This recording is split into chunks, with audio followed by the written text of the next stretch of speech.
ওসমান হাদির খুনি ফয়সাল এইমাত্র ভারতে গ্রেপ্তার। আমাদেরকে গুলি করার আগ পর্যন্ত কোনো কিছু আমাদের গায়ে লাগে না। যতক্ষণ না পর্যন্ত বুকে বা মাথায় গুলি চলবে ততক্ষণ পর্যন্ত আমরা কোনো স্ট্রাগল মনে করি না। শহীদ হাদির বুকের তাজা রক্তে আসলে কার হাত রাঙানো ছিল? বন্দুকের টিকা চেপেছিল ফয়সাল, কিন্তু সেই বন্দুকের নিশানা ঠিক করে দিয়েছিল আসলে কে? আসামি এখনো দেশের ভেতরে আছে এবং বর্তমান সরকার তাকে ধরতে চায় না।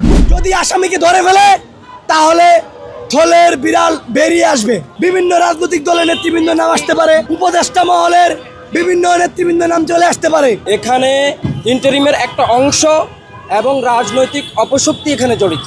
ওসমান হাদিকে নাকি সেনাপ্রধান ওয়াকারুজ্জামান লুকিয়ে রেখেছে, এমনকি বাংলাদেশের বর্ডার ক্রস হতেও সাহায্য করে এই ওয়াকারুজ্জামান। তবে শেষ পর্যন্ত সেনাপ্রধান ধরা পড়ে গেল। তাছাড়াও ইতিমধ্যে ওসমান হাদির হত্যার ঘটনায় টোটাল 17 জনকে গ্রেপ্তার করে পুলিশ। কে বা কারা ফয়সালকে এতগুলো টাকা দিয়ে না ফেরার দেশে পাঠিয়েছে তা এইবার মুখ খুলে ফাঁস করে দিল ফয়সাল। প্রিয় দর্শক, এই ভিডিওটি আপনাদের জন্য অনেক বেশি গুরুত্বপূর্ণ একটি ভিডিও, তাই সবাইকে অনুরোধ করতেছি ভিডিওতে লাইক দিয়ে শেষ পর্যন্ত দেখতে থাকুন।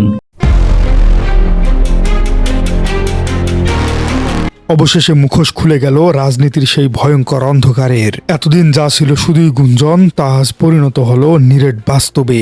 শহীদ হাদির বুকের তাজা রক্তে আসলে কার হাত রাঙানো ছিল? বন্দুকের টিকা চেপেছিল ফয়সাল, কিন্তু সেই বন্দুকের নিশানা ঠিক করে দিয়েছিল আসলে কে?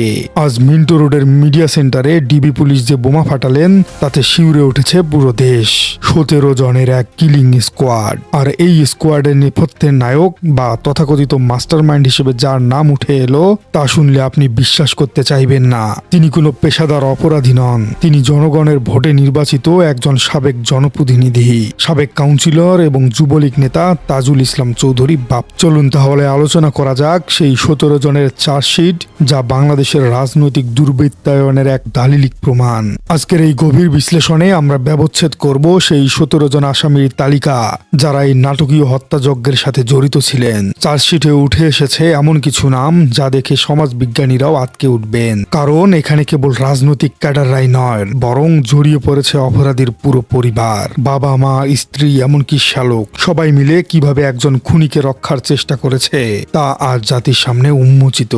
চার্জশিটের তথ্যানুযায়ী এই হত্যাকাণ্ডের মূল পরিকল্পনাকারী বা মাস্টারমাইন্ড হিসেবে শনাক্ত করা হয়েছে ঢাকা উত্তর সিটির সাবেক কাউন্সিলর এবং আওয়ামী লীগ নেতা তাইজুল ইসলাম বাপ্পিকে।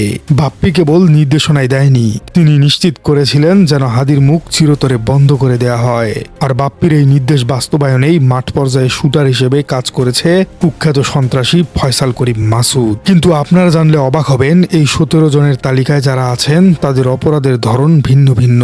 পুলিশ তদন্ত করে দেখেছে হত্যার পরিকল্পনা এবং অস্ত্র সরবরাহ, ঘটনাস্থলের উপস্থিতি এবং পালানোর সহযোগিতা, প্রতিটি ধাপে কাজ করেছে এক একটি সংঘবদ্ধ চক্র। চার্জশিটভুক্ত 17 জনের মধ্যে 11 জনকে ইতিমধ্যে গ্রেপ্তার করা হয়েছে, কিন্তু মূল শুটার ফয়সাল বা মাস্টারমাইন্ড বাপ্পি সহ 6 জন এখনো পলাতক। এখন প্রশ্ন হলো, গ্রেপ্তারকৃত 11 জন আসলে কারা এবং কেন ফয়সালের পরিবারের সদস্যরাও এই মামলার আসামি হলো? গ্রেপ্তারকৃতদের তালিকায় আছেন ফয়সালের বাবা মোহাম্মদ হুমায়ুন কবির এবং তার মা মোসাম্মদ হাসি বেগম। কুসঙ্গে থাকলে স্বর্গেও নরকবাস। একজন সন্তান যখন খুনি হয় তখন বাবা মায়ের দায়িত্ব থাকে আইনের হাতে তুলে দেওয়া, কিন্তু এখানে দেখা যাচ্ছে উল্টো চিত্র। ফয়সালের বাবা মা তাকে পালাতে সাহায্য করেছে এবং গোপন করেছে। একই অপরাধে অভিযুক্ত ফয়সালের স্ত্রী শাহেদা পারভিন সামিয়া, তার বান্ধবী মারিয়া আক্তার লিমা এবং শ্যালক ওয়াহিদ আহমেদ সিপু, অর্থাৎ পুরো পরিবারটি একটি ক্রাইম সিন্ডিকেটে পরিণত হয়েছিল। এছাড়াও গ্রেপ্তার করা হয়েছে ভাড়ায় চালিত প্রাইভেট কার ব্যবসায়ী নুরুজ্জামান নোমানি উর্ফে উজ্জ্বল, ফয়সালের সহযোগী মোহাম্মদ কবির এবং আমিনুল ইসলাম রাজু। তদন্তে উঠে এসেছে হাদিকে হত্যার পর ফয়সালের নিরাপদে সীমান্ত পার করে দেওয়ার জন্য কাজ করেছে একটি বিশেষ চক্র। সেই চক্রের সদস্য সিবিয়ন দিউ এবং সঞ্জয় চিসিম, যারা ফয়সালকে ভারতে পালাতে সহায়তা করেছিল, তাদেরকেও গ্রেপ্তার করা হয়েছে। কিন্তু আসল উদ্বেগ এবং আতঙ্ক এখনো রয়ে গেছে ওই পালাতক 6 জনকে ঘিরেই। মাস্টারমাইন্ড বাপ্পি এবং এবং শুটার ফয়সাল যদি ধরা না পড়ে তবে এই বিচার প্রক্রিয়া কি আসলেই পূর্ণতা পাবে এবং এই পালাতক আসামিদের প্রোফাইল বিশ্লেষণ করলে আর কি কি ভয়াবহ তথ্য বেরিয়ে আসতে পারে সেই বিস্তারিত আলোচনা এবং মামলার ভবিষ্যৎ নিয়ে চলুন আলোচনা করা যাক। আমরা আলোচনা ঠিক এই পর্যায়ে এসে দৃষ্টি ফেরাতে চাই মামলার সবচেয়ে উদ্বেগজনক দিকটির দিকে। চার্জশিট জমা দেয়া হয়েছে ঠিকই, কিন্তু মূল অপরাধীরা এখনো ধরাছোঁয়ার বাইরে। পুলিশের খাতায় এখন মোস্ট ওয়ান্টেড বা ফেরারি আসামি হিসেবে চিহ্নিত করা হয়েছে 6 জনকে।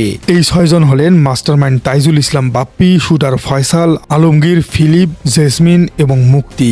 অপরাধীরা হয়তো ভেবেছিল তারা পালিয়ে বেঁচে যেতে পারবে, কিন্তু আইনের জাল যে কত দূর তা তারা কল্পনাও করতে পারেনি। বিশেষ করে মূল পরিকল্পনাকারী বাপ্পির বিষয়টি আমাদের ভাবিয়ে তোলে। একজন নির্বাচিত জনপ্রতিনিধি বা কাউন্সিলর হয়ে তিনি এমন এক জঘন্য হত্যাকাণ্ডের নীল নকশা আঁকতে পারেন। তদন্তে উঠে এসেছে বাপ্পি কেবল নির্দেশই দেননি, তিনি কিলিং মিশনের প্রতিটি ধাপ মনিটর করেছেন। তিনি নিশ্চিত করতে চেয়েছেন যেন হাদির মৃত্যু নিয়ে কোনো সংশয় না থাকে। বাপ্পি এবং তার সহযোগীরা এখন পালাতক, কিন্তু প্রশ্ন হলো তারা কি দেশের ভেতরেই ঘাপটি মেরে আছে, নাকি ফয়সালের মতো তারাও সীমান্ত পাড়ি দিয়ে প্রতিবেশী কোনো দেশে আশ্রয় নিয়েছে? এই প্রশ্নের উত্তর খোঁজা এখন গোয়েন্দা পুলিশের জন্য সবচেয়ে বড় চ্যালেঞ্জ। এবার আসা যাক সেই আলোচিত ভিডিও বার্তাটি প্রসঙ্গে, যা গত কয়েকদিন ধরে সোশ্যাল মিডিয়ায় ভাইরাল। মূল শুটার ফয়সাল করিম মাসুদ একটি ভিডিও বার্তায় নিজেকে নির্দোষ দাবি করেছিলেন। অনেকে ধারণা করেছিলেন ভিডিওটি হয়তো এআই বা কৃত্রিম বুদ্ধিমত্তা দিয়ে তৈরি করা হয়েছে, কিন্তু ডিবি পুলিশ আজ ধোঁয়াশা পুরোপুরি পরিষ্কার করে দিয়েছে। অতিরিক্ত পুলিশ কমিশনার মোহাম্মদ শফিকুল ইসলাম নিশ্চিত করেছেন যে ভিডিওটি এআই দিয়ে তৈরি করা নয়, ভিডিওর ওই ব্যক্তির রক্ত মাংসের ফয়সাল করিম নিজেই। কিন্তু এখানে একটি বড় কিন্তু আছে। ভিডিওটি আসল হলেও ফয়সালের মুখের কথাগুলো ছিল ডাহা, মিথ্যা এবং সাজানো। এটা ছিল তদন্তকে ভিন্ন খাতে প্রবাহিত করার বা উদরপিণ্ডি বুদর ঘাড়ে চাপিয়ে দেওয়ার একটি অপকৌশল মাত্র। পুলিশের কাছে থাকা সিসিটিভি ফুটেজ এবং টেকনোলজিক্যাল এভিডেন্স প্রমাণ করে যে ফয়সাল নিজেই গুলি চালিয়েছিল। নিজের অপরাধ ঢাকতে তিনি এখন সাইবার স্পেস ব্যবহার করে মানুষের সহানুভূতি আদায়ের চেষ্টা করছেন। একে বলা যেতে পারে ডুবন্ত মানুষের খড়কুটো আঁকড়ে ধরার চেষ্টা। তবে আশার কথা হলো বর্তমান অন্তর্বর্তীকালীন সরকার এই বিচার নিয়ে অত্যন্ত কঠোর অবস্থানে রয়েছে। স্বরাষ্ট্র উপদেষ্টা লেফটেন্যান্ট অবসরপ্রাপ্ত জাহাঙ্গীর আলম চৌধুরী দেশবাসীকে আশ্বস্ত করেছেন। তিনি স্পষ্টভাবে বলেছেন ওসমান হাদি হত্যার বিচার এই অন্তর্বর্তী সরকারের সময়ে শেষ হবে। এটি কোনো সাধারণ রাজনৈতিক প্রতিশ্রুতি নয়, এটি ওসমান হাদির রক্তের প্রতি রাষ্ট্রের দায়বদ্ধতা। আসুন আমরা আরো এক ধাপ স্মরণ করি সেই মর্মান্তিক দিনগুলির কথা। 12 ডিসেম্বর দুপুরবেলা রাজধানীর পল্টনের ব্যস্ত রাস্তায় যখন গুলির শব্দে আকাশ বাতাস কেঁপে উঠল, তখন আসলে গুলিটি হাদির মাথায় লাগেনি, গুলিটি লেগেছিল বাংলাদেশের বিবেকের উপর, আমাদের স্বাধীনতার উপর। রক্তাক্ত হাদিকে প্রথমে নেওয়া হলো ঢাকা মেডিকেলে, সেখানে জটিল সার্জারি। পরিবার আশা ছাড়েনি, তাকে নেওয়া হলো এভার কেয়ার হসপিটালে। এরপর অবনতি হলে 25 ডিসেম্বর এয়ার অ্যাম্বুলেন্সে করে তাকে উড়িয়ে নেওয়া হয় সিঙ্গাপুরে। পুরো জাতি তখন প্রার্থনায় মগ্ন ছিল, সবাই চেয়েছিল হাদি ফিরে আসুক, কিন্তু নিয়তির কি লেখন। সিঙ্গাপুর জেনারেল হাসপাতালে চিকিৎসাধীন অবস্থায় 18 ডিসেম্বর রাতে তিনি ছেড়ে গেলেন না ফেরার দেশে। 19 ডিসেম্বর রাতে যখন তাকে কফিনবন্দি করে মরদেহ ঢাকায় নিয়ে আসা হয়, তখন স্বজনদের আহাজারিতে আকাশ বাতাস ভারী হয়ে উঠেছিল। 20 ডিসেম্বর ময়নাতদন্ত শেষ করে তাকে দাফন করা হলো। কোথায় দাফন করা হলো? আমাদের জাতীয় কবি, বিদ্রোহী কবি কাজী নজরুল ইসলামের কবরের পাশে। এটি কোনো সাধারণ কবর নয়, এটি একটি চেতনার মিনা। যিনি আজীবন অন্যায়ের বিরুদ্ধে বিদ্রোহ করেছেন, সেই হাদি আজ শুয়ে আছেন বিদ্রোহী কবির সান্নিধ্যে। আজ চার্জশিট দাখিল হয়েছে, 17 জনের নাম এসেছে। কিন্তু এই বিচার প্রক্রিয়া তখনই সার্থক হবে যখন মাস্টারমাইন্ড বাপ্পি এবং শুটার ফয়সালকে দেশে ফিরিয়ে এনে সর্বোচ্চ শাস্তি নিশ্চিত করা হবে। দেরিতে বিচার পাওয়া মানে বিচার না পাওয়ারই শামিল। তাই আমরা আশা করব কোনো দীর্ঘসূত্রিতা ছাড়াই দ্রুত বিচার ট্রাইব্যুনালে এই মামলার রায় কার্যকর করা হবে। ইনকিলাব মঞ্চের মুখপাত্র হাদির এই আত্মত্যাগ যেন বৃথা না যায়। 17 জন আসামির প্রত্যেককে আইনের আওতায় এনে দৃষ্টান্ত স্থাপন করতে হবে, যাতে ভবিষ্যতে কেউ আর এই রাজনৈতিক প্রতিহিংসার বশবর্তী হয়ে এমন নাটকীয় হত্যাযজ্ঞ চালানোর সাহস না পায়। আমরা তাকিয়ে আছি আদালতের দিকে, তাকিয়ে আছি প্রশাসনের দিকে। হাদি হত্যার বিচার বাংলার মাটিতেই হবে ইনশাআল্লাহ। প্রিয় দর্শক, আপনার কি মনে হয় এই সরকারের মেয়াদে কি হাদি হত্যার বিচার সম্পূর্ণ করা সম্ভব? হাদির যে ভাই আছে ওমর, তার সাথে কথা বলেছি। তারা আজকে যে ক্যাম্পেইন করতেছিল আপনার বিজয়নগরে, সেই সময় ক্যাম্পেইন চলা অবস্থায় তারা রিকশায় ছিল। এই সময় এসে মোটরসাইকেলে যে যারা গুলি করেছে তাদেরকে আইডেন্টিফাই পর্যন্ত করা হয়েছে। সিসিটিভি ফুটেজ সিসিটিভি ফুটেজ এবং ক্যামেরা দেখে এখন পর্যন্ত আইডেন্টিফাই করা হয়েছে। আমরা আইনশৃঙ্খলা বাহিনীকে বলছি, অবিলম্বে চারপাশের সকল সিসিটিভি ফুটেজ আপনারা কালেক্ট করেন। বাংলাদেশে স্বাধীনতা সার্বভৌমত্বের আজাদির মুখপাত্র হচ্ছে হাদি, গণ অভ্যুত্থানের ভয়েস হচ্ছে হাদি। অতএব কোনোভাবে এই রাষ্ট্রকে দুর্বৃত্তপনার কাছে আমরা সারেন্ডার করতে দেব না। বাংলাদেশের এই আজাদির কম্প্রোমাইজ আমরা করতে দেব না। অন্তর্বর্তীকালীন সরকারকে বলছি, নির্বাচন কমিশনকে বলছি যে প্রশাসনের উপরে, আইনশৃঙ্খলা বাহিনীর উপরে যেই খুবই অল্প নিয়ন্ত্রণ এবং কর্তৃত্ব আপনাদের দেখতে পাচ্ছি, এই অবস্থায় কোনো ভালো নির্বাচন আপনারা করতে পারবেন না। ইতিমধ্যে আমরা দেখেছি যে এস আলম হাসিনা মিলে বাংলাদেশে যে অরাজকতার প্ল্যান করেছে, তারা বাংলাদেশের জাতীয়তাবাদী দিল্লির আধিপত্যবাদের বিরুদ্ধে যারা কথা বলছে তাদেরকে তারা অ্যাসাসিন করবে, টার্গেট কিলিং করবে, সেই পরিকল্পনা করছে। আমরা সরকারকে বলছি, ইমিডিয়েটলি 1 থেকে 2 দিন যৌথ বাহিনী ডিপ্লয় করে কম্বিং অপারেশন করেন। বাংলাদেশের কয়েক হাজার রাজনৈতিক গুন্ডা পান্ডাকে ইমিডিয়েটলি গ্রেফতার করা জরুরি হয়ে গেছে, যারা বিভিন্ন রাজনৈতিক দলের ব্যানারে বসে বাংলাদেশে একটা অস্থিরতা, অরাজকতা এবং নির্বাচন ভণ্ডুল করবার চেষ্টা করছে। এই জায়গাগুলোতে ডিপ স্টেটের একটা সম্পর্ক আছে, দিল্লির আধিপত্যবাদ জড়িত আছে। যারা রাজনৈতিক প্রতিদ্বন্দ্বী আছে, নির্বাচনে হেরে যাবার সম্ভাবনা দেখতে পাচ্ছে, তরুণদের থেকে ডিসকানেক্ট হয়ে গেছে, তারাও ভয় আছে।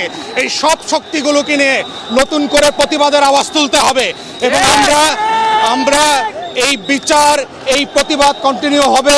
আমি সরকারের বিভিন্ন মহলে ইতিমধ্যে কথা বলেছি, যদি প্রয়োজন হয় এয়ারলিফট করে তাকে সিএমএইচে নেওয়া দরকার, যদি প্রয়োজন হয় দেশের বাইরে চিকিৎসার জন্য নেওয়া দরকার।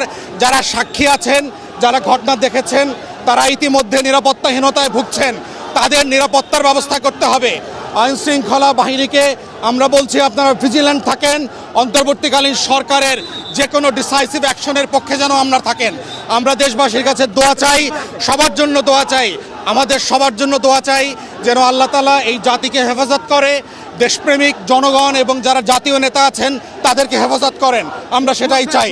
গতকালকে তফসিল ঘোষণা হয়েছে, তো আজকে এইরকম একটা ঘটনা ঘটলো, একটা ঘটনা, তো এটাকে ভোট ভণ্ডুলের কোনো ষড়যন্ত্র হিসেবে দেখছেন কিনা? নিঃসন্দেহে আওয়ামী লীগ এবং ভারত চাচ্ছে এই ভোটটায়, নির্বাচনটাকে একটা অরাজকতার মধ্য দিয়ে ভণ্ডুল করে দিতে।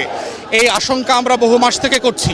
অতএব এটাকে চ্যালেঞ্জ আকারে অন্তর্বর্তীকালীন সরকারকে নিতে হবে এবং দেশপ্রেমিক গণ অভ্যুত্থানের পক্ষের শক্তি যারা আছে, ভারতের পুরাতন দালাল দিল্লির এবং দিল্লির যারা নতুন দালাল পরিণত হয়েছে, এই সব দালালকে মোকাবেলা করতে হবে একসাথে। তা না হলে বাংলাদেশের স্বাধীনতা, সার্বভৌমত্ব এবং গণ অভ্যুত্থান নাই হয়ে যাবে।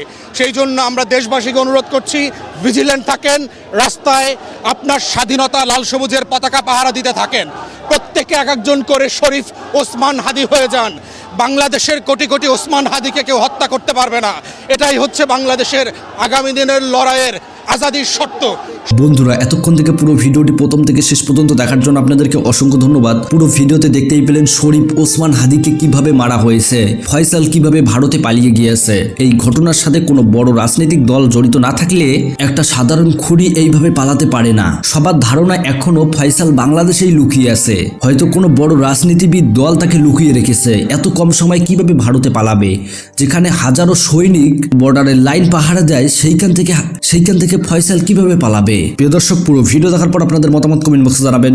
আল্লাহ হাফেজ।